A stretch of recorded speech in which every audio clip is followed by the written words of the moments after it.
Hey everyone, welcome back to the channel. Today, we're diving into the incredible life and journey of the one and only Jim Carrey, from his early struggles to becoming one of the most iconic comedians and actors of our time. Make sure you stick around, because his story is full of surprises, inspiration, and unforgettable moments. Let's get started. You ever watch one of those old sitcoms where the guy's the goofy, good-hearted screw-up, and the wife rolls her eyes like she's stuck with a man-child? I used to joke that my life felt like that. Only difference is, I was Jim Carrey funny, but I also paid the bills, made dinner most nights, and genuinely worshipped the ground my wife, Dana, walked on. We'd been together 11 years. Married 7. No kids, her decision, mostly, though she used to say, "We're too wild for kids, Jimmy. Let's just enjoy life." And I believed her. God, I believed everything she said.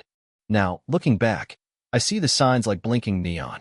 But at the time, I just chalked it up to her being complicated, which is romantic at first, until it turns into a full-blown psychological escape room. First clue something was off? Around February, she started working late more often. Dana was a graphic designer, freelance mostly, and the kind of person who insisted she couldn't be creative in an office setting. She needed her space. I supported that. Hell, I bought her a MacBook Pro and set up a mini studio in the guest room. I wanted her to thrive. But then she started locking the studio door. Said it was client-sensitive material. And when I laughed and said, "Who's gonna steal your poster design for dog yoga?" she flipped out. Like, full rage mode. That was the first time I remember feeling something heavy pressed down in my gut. Not anger. Not suspicion, even. Just the sense that the air between us had shifted. We were no longer us. Something had cracked. And I was too dumb or too loyal to realize it was already broken. So here's where things started to really tilt sideways. One night in early March, Dana was in the shower, and her phone buzzed on the nightstand. Normally, I wouldn't even think to touch it. I'm not that guy. But the name that flashed across the screen? Jason, client. Followed by, "Can't stop thinking about last night. You wore me out," smiling face with orange dot. I stared at it like it was written in another language. I didn't open the message. I didn't have to. My stomach did that cold flip thing, and I sat down on the edge of the bed like someone had pulled the plug on my brain. When she came out of the bathroom, towel wrapped around her like nothing was wrong, I tried to stay calm. I asked her straight up, "Who's Jason?" She blinked, smiled. That Dana smile, the one she used to get out of speeding tickets or into VIP lounges. "Oh, just a guy I'm doing some logo work for," she said. "Why?" I told her I saw the message. Her face changed instantly. Not guilt, not even fear. It was annoyance. Like I just asked if we could watch a rom-com instead of her murder shows. "You went through my phone?" Jesus, Jim. That's controlling as hell. She turned it back on me, like she'd just caught me cheating. I couldn't believe it. I started to stammer something about the emoji, about how "wore me out" didn't exactly scream client notes, and she just laughed. Laughed. "You're so dramatic. You're literally Jim Carrey right now." She called me Jim Carrey like it was an insult. Like my whole identity, being funny, open, a little over the top, was just a punchline now. And the worst part? I let it go. I actually apologized. Said something like, "Sorry, I just got paranoid." That message caught me off guard. She nodded, kissed me, and went to bed like it was nothing. And I laid there in the dark next to her, staring at the ceiling, heart hammering, brain trying to convince itself that I wanted to believe her. But deep down, something had snapped, and it wasn't gonna heal. The next morning, I did something I'd never done before in our entire relationship. I snooped. I know. It felt gross. It felt desperate. But something had taken root in me. Not jealousy, not even suspicion anymore. It was instinct. Like my body knew before my brain did. She's lying to you. I remembered her Instagram account, a private one she said she only used for client networking and posting design work. I'd followed it once. She never accepted. Said she wanted to keep work and life separate. I never pushed. I respected boundaries. But this time, I made a burner account. Something generic, a fake graphic designer profile, complete with stolen Canva-made logos and a bio that read, "Clean lines, clean life." Dumb as hell, but it worked. Within 2 hours of following her, she accepted. No DMs, no questions. Her feed? Not a single post about graphic design. Every photo was a selfie. Her in cocktail dresses, gym outfits, hotel rooms. The captions were flirtatious, cryptic. One stuck out. At Thejason Project knows how to treat a woman right. That username. The Jason Project? I clicked it. Public account. First post. Him and Dana, clinking champagne glasses. Location tagged. The W Hotel, Seattle. Posted 2 weeks ago, when she said she was at her mom's house helping her reorganize old photo albums. I couldn't breathe. For a second, I felt my whole body ice over, like I'd fallen through the lake of my own denial and was just waiting to hit bottom. She was cheating, obviously. But it wasn't just the betrayal, it was the confidence. The open display. The fact that she never expected me to find it because she thought I was too trusting. Too much of a goof. She wasn't hiding it because she didn't have to. That's what really broke me. That night, I brought it up. We were halfway through dinner. I made shrimp tacos, one of her favorites. Yeah, I know. Cooking for someone cheating on you? Grade A clown behavior. I said it casually at first, like I was testing the temperature of the water. So, you ever post your design stuff on Instagram anymore? She didn't even look up. Not really. Clients don't care about that. Oh, that's weird. I came across a page that looks just like yours. Lot of selfies, though. Not many logos. She froze. Just for a second. A flicker of tension in her jaw. Blink and you'd miss it. Then she smiled. Sweet. Deadly. Cobra in a cardigan energy. Oh, that old account? I haven't used that in forever. Must have been hacked. Hacked? Of course. The classic. I stared at her. I didn't say anything. Just let the silence stretch, like I was giving her a chance to say something real. A confession. A sliver of humanity. Instead, she rolled her eyes and sighed like I was exhausting her. Jim, you're acting paranoid again. Are you okay? Am I okay? Lady, I'm 2 steps away from slapping a red nose on my face and honking a clown horn at this point. I wanted to scream. To flip the table. To pull up Jason's page and throw it in her face. But instead, I said, yeah, sorry. I think I'm just tired. And she smiled. Got up. Kissed my forehead. Like she won. And that's when I knew she wasn't sorry. She wasn't scared. She didn't think she was going to lose me. Because Dana, my wife, thought I'd never leave. Thought I'd bend until I broke. And even then I'd stick around just to keep her comfortable. That's when something shifted in me. Not rage. Not heartbreak. Resolve. The next few days, I played dumb. Really leaned into it. Smiled more. Cracked jokes. Even brought her flowers on Thursday like it was some kind of regular week. Why? Because I needed her guard down. Dana had a pattern. Thursday nights she'd say she had late revisions for a West Coast client, which meant she'd disappear from 7 to midnight, come home smelling like expensive whiskey and someone else's cologne. I always pretended to be asleep. But this time, I didn't just wait. I followed her. She took an uber smart move. I'll give her that. Left her phone behind because it's too distracting, she said. But she forgot her iPad was still on our home Wi-Fi, and I had just installed Apple's Find My Family sharing 2 weeks earlier when I replaced our router. She accepted the request with a quick sure and never looked back. At 7:43 p.m., I watched her iPad ping at a place called the Halcyon Lounge. Swanky cocktail bar downtown. I threw on jeans, a hoodie, ball cap, low profile, and headed over. Parked a block away, heart pounding like a war drum. And there she was, sitting across from Jason, tall, tan, douchey haircut, holding his hand like he'd just promised her the moon. They were laughing. She was wearing the red dress. The one she said was too tight now and hadn't worn since our anniversary 2 years ago. She wore it for him. I snapped a few pictures from outside through the window. Nothing dramatic, just enough. Her hand in his. Him touching her cheek. Her laughing like she hadn't laughed at one of my jokes in 6 months. I wanted to cry and throw up and punch a hole in time all at once. Instead, I just walked away, got in my car, sat there, and smiled. Because now it wasn't just suspicion anymore. It wasn't paranoia. It wasn't gaslighting. It was proof. And I was going to burn this lie to the goddamn ground, carefully, legally, and with every ounce of dignity she thought I didn't have. So the next morning, while Dana was still passed out, and I mean passed out, she reeked of gin and lies, I got up early and drove to a little cafe across town. Why? Because just above it sat the office of Shelley Novak, family attorney, cold-blooded divorce queen, and a woman my cousin used when his wife ran off to Costa Rica with a Pilates instructor. Shelley was everything. Sharp, direct, no bullshit. I showed her the photos. Told her about the fake Instagram. About the client, Jason, and the Thursday night lies. She didn't even blink. Good, she said, flipping through the manila folder I brought like it was a takeout menu. You stayed calm. You didn't confront her. That's going to help you. I asked her what my options were. We didn't have kids, thank God, but the house was in both our names, and Dana had this habit of pretending every piece of furniture she liked had been in her family forever. Shelley gave me the rundown. We could file quietly, citing infidelity with supporting documentation. I'd have to freeze the accounts before she got wind of the filing. And best of all, since I'd supported her financially for most of our marriage, and her graphic design clients were more imaginary than real, she wouldn't be walking away with a damn dime more than what was legally required. I nodded, took it all in, sipped my coffee like it was courage in a cup.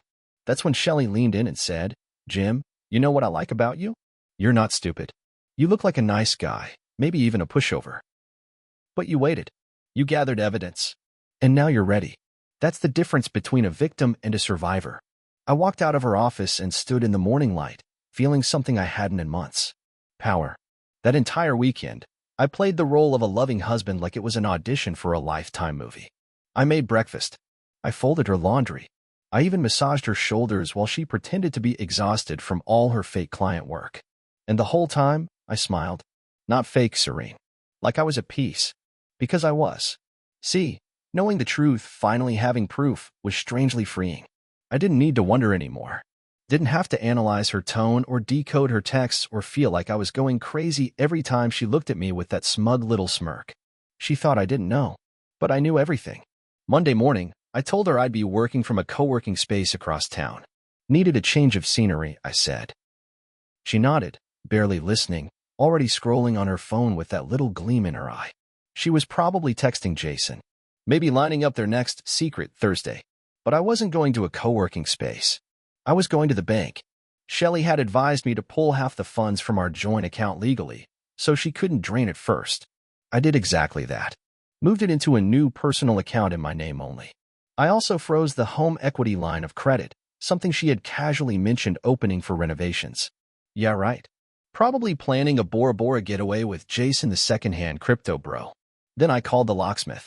Scheduled the change for the exact day Shelley planned to file. I even took the dog, Marley, our rescue, to the vet for a checkup and had them update the records with only my name. Why? Because Dana never walked that dog a day in her life, but I knew she'd try to use him for sympathy points later. Not a day, Satan. Everything was lining up. All that was left was the drop. And I wasn't going to text her, or call, or leave a dramatic letter like some TikTok monologue. I was going to let her walk right into the storm she created. Thursday came. She left the house at 6:55 p.m., wearing the red dress again. I was sitting on the couch, sipping chamomile tea like some suburban Buddha, watching reruns of Frasier, waiting for Shelley to text me one word. Filed. 7:12 p.m., buzz. Shelley, it's in. She'll be served within the hour. I took a deep breath. My hands were weirdly steady. No shaking. No panic. Just clarity. I packed up a bag, not mine. Hers. I had already gone through the closet earlier in the week and packed the essentials into a roller bag. No drama. No pettiness. Just what she'd need for a few nights somewhere else. Then I changed the locks. New keys. Deadbolt. Everything. By 8:40, I had left the suitcase on the porch with a note attached. Dana, I know everything. You've been served. I'll be staying in the house for now. Marley's staying with me too. He actually likes people who don't lie. Please don't try to come inside. Everything you need for the week is in this bag. You can contact Shelley Novak's office if you want to communicate through legal channels. Jim. Then I turned off the porch lights, locked up, and sat in the dark with Marley beside me. He looked up at me like he knew. Like dogs have a sixth sense for emotional endings. At 9:17 p.m., I watched through the peephole as Dana pulled up in Jason's Tesla. She laughed at something he said, carefree, smug, the queen of her little empire of bullshit. Then she saw the suitcase. Read the note. She stood there for a long time, just frozen. Jason got out of the car, walked up behind her, looked down at the note, and then looked pissed. Like caught off guard, not ready to be exposed pissed. She knocked. First politely, then harder. Then she tried to open the door. Click. Locked. Then she yelled, my name. A few slurs. Then, hilariously, this is immature. which I still think is rich, coming from the woman who thought she could lie her way through a double life and get away with it. I didn't answer, didn't engage, just let the moment sit. Eventually, Jason grabbed her arm and said something low. She smacked his chest. They fought for a bit in hushed tones. And then they left, bag and all. I stood there in the quiet afterward, house still, heart racing. And for the first time in a long, long time, I felt free. Friday morning, 7:06 a.m., my phone buzzes. Unknown number. Voicemail. I let it go to audio hell, then check the transcript. Jim, I just think it's unfair how you handled this. You blindsided me. After everything we've been through, you don't even want to talk? I made one mistake, and you're acting like I burned the whole world down. One mistake? One. Lady, you practically built a part-time life with another man. And from the sound of it, he was getting a full-time girlfriend benefits package. Then it started. The real storm. She texted me from 3 different numbers. 1 email. 1 message via Marley's vet app. Not joking. The theme? Let's talk. Let's fix this. You're overreacting. Oh, and my favorite. You always bottle things up. You should have told me you were unhappy. Unhappy? I wasn't the one playing graphic designer by day, mistress by night, while my husband walked the dog alone in the rain, wondering why I stopped looking him in the eye. And then came Jason's Hail Mary. He met me on Instagram. Said, and I quote, "Hey man, I didn't know she was married at first, and once I found out, I thought it was ending anyway. Sorry if this hurt you." Bruh, you thought it was ending? You watched her kiss me on the cheek in a restaurant the same night she went back to your condo. Get out of here with your accidental homewrecker apology. But the worst was yet to come. Dana called my mother. Yup, my mom. Spun the story like she was blindsided by me. Said I had rage issues. That I'd been withholding intimacy. That I was emotionally manipulative. My mom, bless her steel spine, just listened and then said, "Dana, sweetie, you might want to focus on your lawyer. Because Jim isn't the one with a man on the side." Boom. What did I do after all that? Made myself eggs. Took Marley for a long walk. Watched the sunrise from the hill near our place and realized I wasn't sad anymore. Just done. By Saturday, Dana had activated her full PR team, aka her 2 wine night friends, and an Instagram story with vague captions like, "People show you who they really are. Believe them. Karma's got my back. Healing in progress. Don't ask Nazar amulet sparkles." Oh, and let's not forget the classic close-up selfie. Red-eyed but trying to look ethereal, with "taking it one day at a time broken heart" in the caption. Girl, please. My phone started blowing up again. Not from her, but mutuals. One by one, people reaching out saying, "Hey man, Dana said you just kicked her out without warning? She told us you've been emotionally distant for months." Wait, you changed the locks? Yup. She was playing the victim harder than an Oscar contender, painting me as the cold, passive-aggressive husband who didn't fight for the marriage. Here's what she didn't know. I had already started forwarding everything to Shelly. Every post, every message, every sob story she told our shared circle. I was building a case, not to get revenge, but to protect myself. Shelly said that if Dana tried to twist the narrative in court, we'd be ready. But that didn't mean it didn't hurt.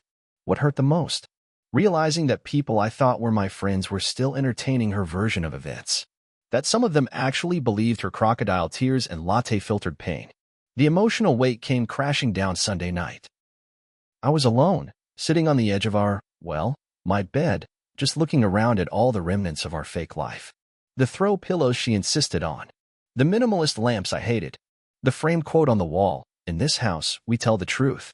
I laughed so hard I cried. Then I cried for real. It wasn't just about her betrayal anymore. It was about me. The guy who saw the signs and stayed. The guy who gave chance after chance because he thought love meant sacrifice. But what I had been doing wasn't love, it was self-erasure. And I was done doing it. Monday morning felt like waking up from a weird, awful dream. The house was quiet, Marley stretched beside me, and for once, I wasn't haunted by the ghosts of Dana's lies. I decided that day to start small, really small.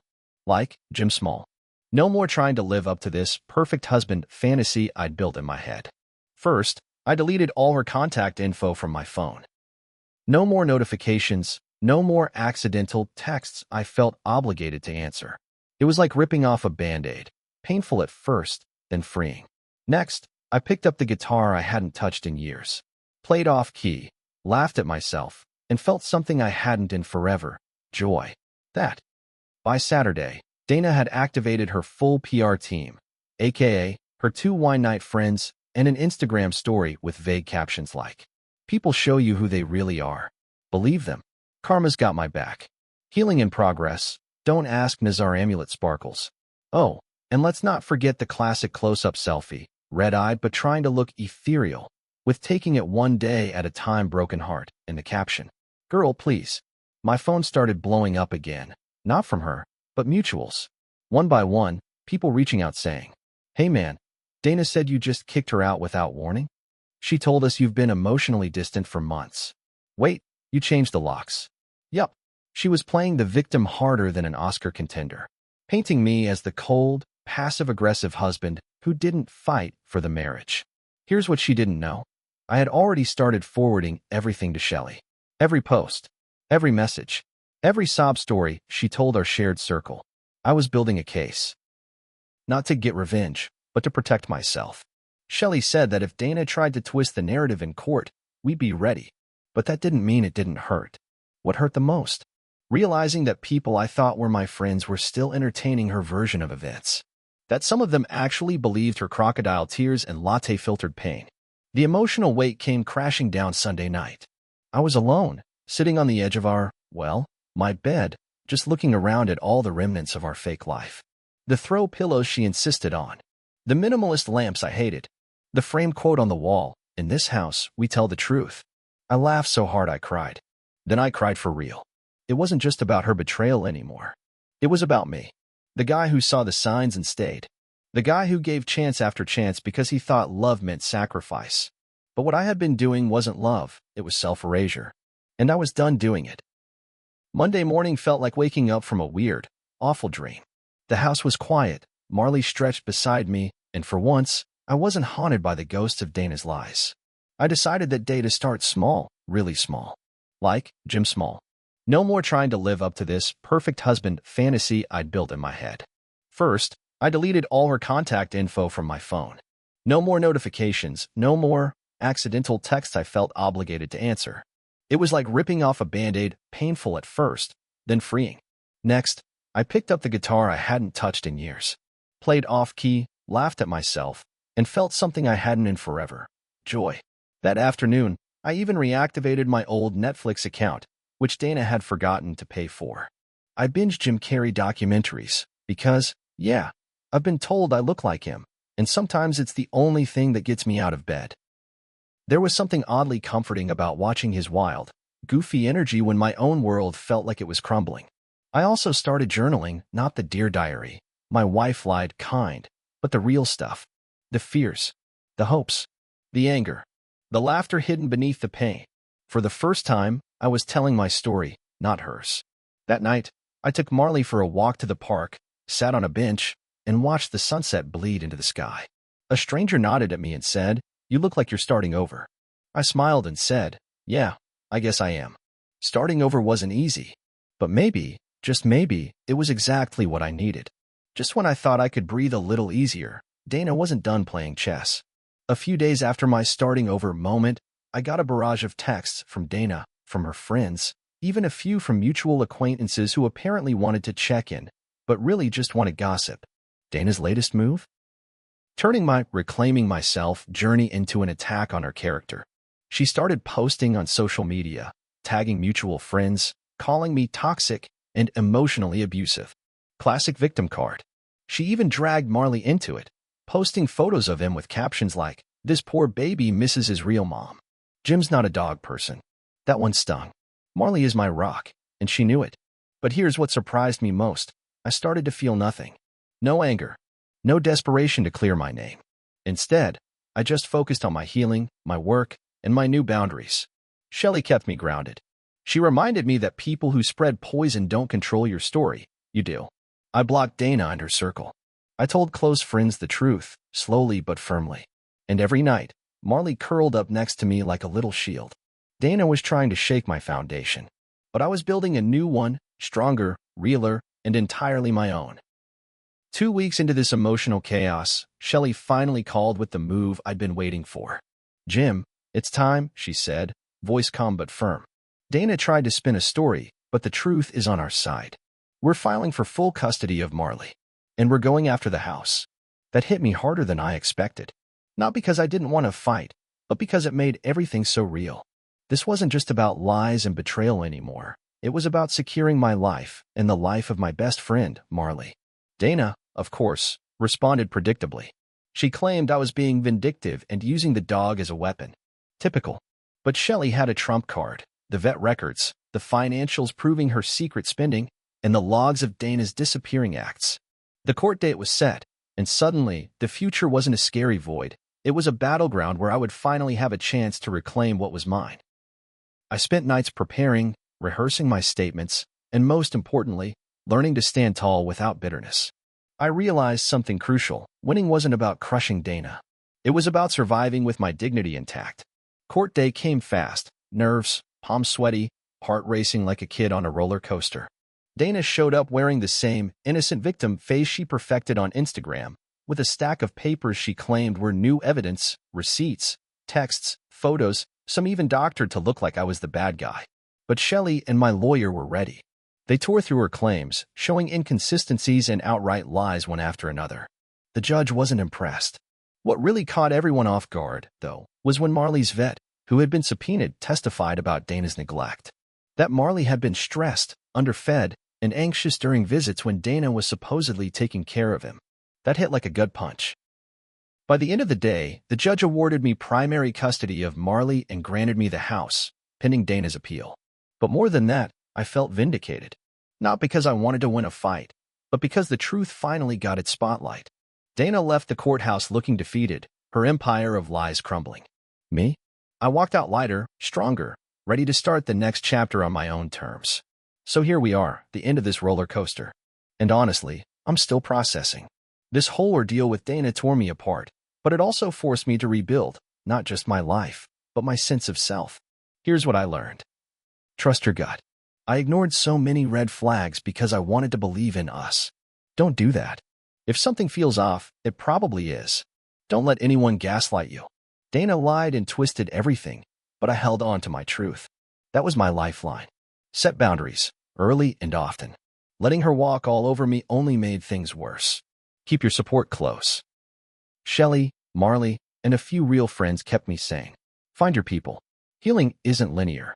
There were days I laughed, days I cried, days I wanted to give up. That's normal. Most importantly, I realized that sometimes love means walking away, not fighting to hold on to something broken. Dana taught me a brutal lesson, but I'm grateful for it because now I'm free to be me again. If you're going through something similar, hang in there. It's messy, painful, and confusing, but you will come out stronger on the other side. Thanks for reading. And hey, if you want to share your story or just vent, I'm here. Jim.